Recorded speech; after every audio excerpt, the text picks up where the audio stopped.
I was going to take today to talk about the leaked specifications of the upcoming Nikon Z6 Mark III, but something else caught my eye instead today. So for the past video I posted, I used the 1x or 24 millimeter equivalent camera within the iPhone 15 Pro Max using the Blackmagic iOS app.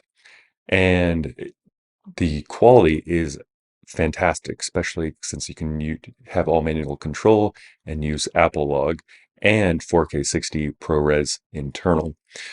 But what caught my eye today is that I'm using now the selfie camera or the front camera, and that has a iris or aperture of f1.9, and which you cannot change. And I'm using a shutter of 360 degrees right now, 4K 60 frames per second, Apple Log.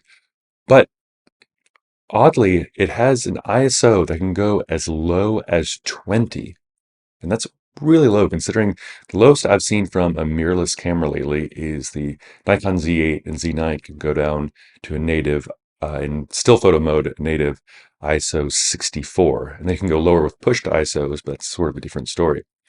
And now, we don't know. I don't know if this ISO 20 is native or getting pushed down or an extended ISO.